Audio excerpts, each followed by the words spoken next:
साथियों, आज हम आपको शादी के 7 फेरे, जी हाँ, पूरे वचनों के साथ और पंडित जी द्वारा कहे गए को पूरा सुना रहे हैं। सुनिए। वचन लिए उसके बाद जो है शंकर और पार्वती ने जब वचन पूर्ण कर लिए 7 वचन फेरों की तरह, तब जो है माँ पार्वती को शंकर जी ने कहा अपने वामंग में स्थान दिया। इसी प्रकार आप लोगों का यहाँ विवाह हो रहा है, वचन हो रहे हैं।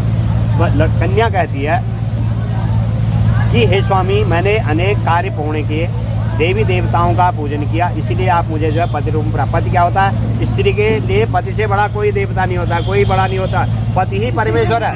इस चीज़ को ध्यान में भी रखना है। जिस स्त्री ने माँ बापों की सेवा कर ली, पुत्र ने, और जिस स्त्री ने पति की सेवा कर ली, उसको किसी भगवान के यहाँ जाने की आवश्यकता नहीं है।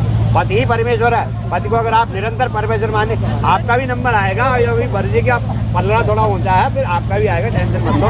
तो कहा जाता है कि मैं भगवान का पूजन करके मैंने आपको पति रूप में प्राप्त किया है। आप मेरे पूजनीय हैं। मैं सदा आपकी सेवा करूंगी, खाली सेवा नहीं करूंगी, सदा आपकी सेवा करूंगी। उसमें भी कुछ क्या है? कुछ स्वार्थ है। क्या कहती है? कहती है कि सेवा तभी करूंगी कि आपको भी मेरा ध्यान रखना होगा। आप क्या ध्यान रखेगी वो बाद में बताएगी। वो सर्वस्या आपको भी मेरा ध्यान रखना है, इसीलिए मैं जो है आपसे वचन लेती हूँ। अगर इस वचन को आप मानते हैं तो मैं आपके वामंग आने के लिए तैयार हूँ। आपको कहना है वचन मैं स्वीकार करता हूँ। इस वचन को मैं स्वीकार करता हूँ। पहला वचन आपने स्वीकार कर लिया। अब दूसरा फिर कन्या कहती है हे स्वामी, मैंने अनेक कार्य पूर्ण कर लिए, अपनी पढ़ाई भी कर ली, माता पिता के यहाँ माता पिता की सेवा भी कर ली, अपनी सेवा भी करा ली, सब कुछ कर लिया। और आज माता पिता ने मेरा कन्यादान कर दिया है। मेरे भाई ने, मेरे माता पिता ने, चाचा ताऊ ने, सब ने मुझे कन्यादान का मतलब क्या है कि अपने कुल को त्याग करके मैं आपके कुल में आ रही हूँ, आपके वंश को बढ़ाने के लिए। स्त्री विवाह काहे के लिए होता है? वंश बढ़ाने के लिए। कुल उन्नत्यम कुल भागेना कृत चादम थे। देखिए, लक्ष्मी स्त्री भी 2 रूप में आती है। किस रूप में आती है? लक्ष्मी और कुलक्ष्मी रूप में। देखिए, उसको आप श्रद्धामय इज्जत देंगे तो वो किस रूप में? लक्ष्मी रूप में रहेगी। अगर उसका अपमान करते रहेंगे तो क्या हो जाएगी? कुलक्ष्मी हो जाएगी। तो वो कभी जो है घर को बनने नहीं देती है। तो इसलिए जो है उसका सदा जो है सम्मान करना है। सदा उसका जो है कहीं भी आप जाते हैं उसकी इज्जत का ध्यान रखना है। ये नहीं कि 10 लोगों के बीच में आप उसको टोक रहे हैं या गाली गलौज कर रहे हैं, तो उसमें क्या है? उसका क्या है? अपमान होता है। तो सर्वस्या अगर ये दूसरा वचन स्वीकार है तो मैं आपके वामंग आने के लिए तैयार हूँ। यह दूसरा वचन मुझे स्वीकार है। अब तीसरा वचन फिर कन्या लेती है। कहती है हे स्वामी, देखिए, मुझे आज मैंने जो भी जेवर पहन रखे हैं, जो भी कपड़े पहन रखे हैं, जेवर पहन रखा है, मेरे माँ बाप ने मुझे जो भी दान में दे रखा है, कन्यादान में, देखिए बूंद बूंद से घड़ा भरता है। बूंद बूंद से क्या होता है? घड़ा भरता है। कभी कोई त्यौहार होता है, कड़वा चौथ होता है, नवरात्रि होती है, कोई ऐसा पर्व होता है, कहीं कोई शादी विवाह होता है, कोई फंक्शन होता है, तो उसमें क्या है? जो भी मेरे माँ बाप ने दे रखा है मुझे, ये तो दे ही रखा, जो आपने मंडप में दे रखा वो भी दे ही रखा है। अब इसमें आपको कमी नहीं करनी, और भी थोड़ा थोड़ा करके बढ़ाना है। बूंद बूंद से घड़ा भरना है। अगर यह तीसरा वचन स्वीकार है तो मैं आपके वामंग आने के लिए तैयार हूँ। यह तीसरा वचन मुझे स्वीकार है। अब चौथा वचन फिर कन्या का है। कहती है, सुनिए, कन्या कह रही है, माँ पार्वती कह रही है शंकर जी से, कहती है हे नाथ, मैं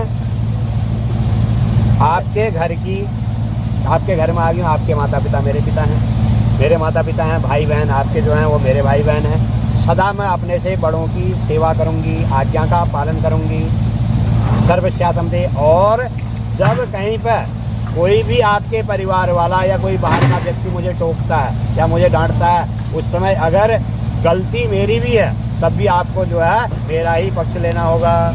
बाद में जाकर के उसको आप निपटा लीजिए। उस समय परिवार समाज में आपने जो है मुझे डिस्कास्ट नहीं करना है, उस समय आप मेरा पक्ष लेना है। अगर यह चौथा वचन स्वीकार है तो मैं आपके वामंग आने के लिए तैयार हूँ। यह चौथा वचन मुझे स्वीकार है।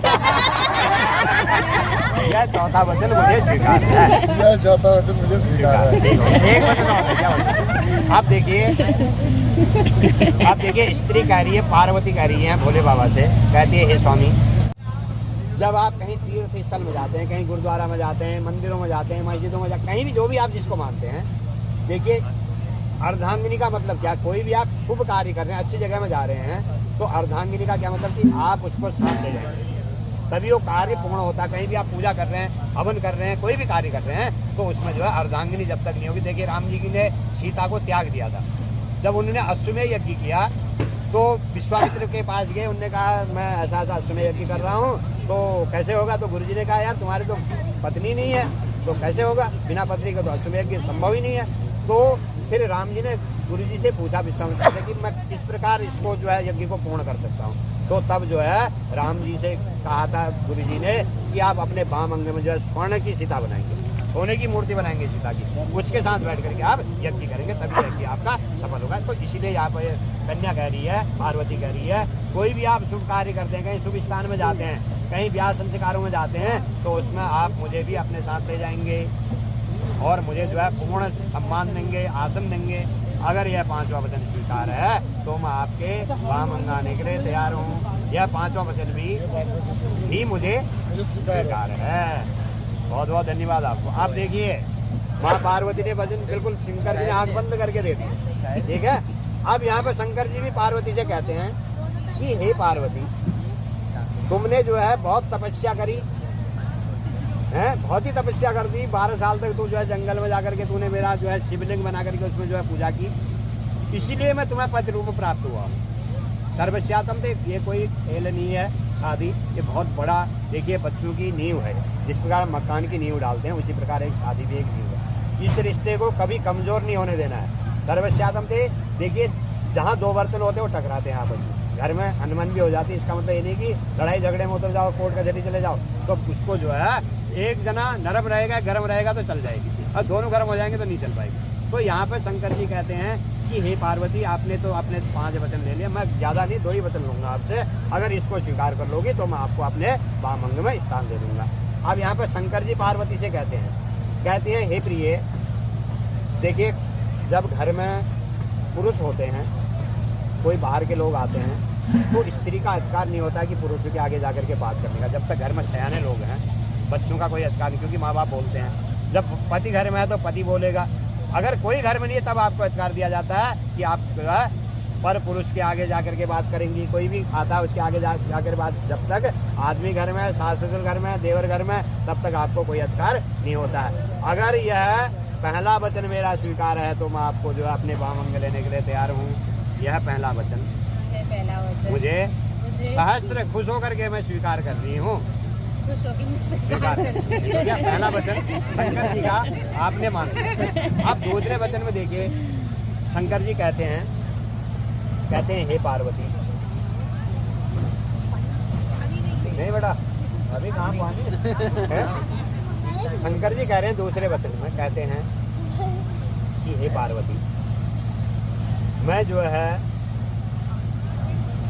गृहस्थाश्रम समायक्तम कृतस्यातम ते एवं घर में पति पत्नी का, सास ससुर का, भाई बहनों का, एक परिवार में कुछ ऐसी बातें भी होती है जो गोपनीय बातें होती हैं।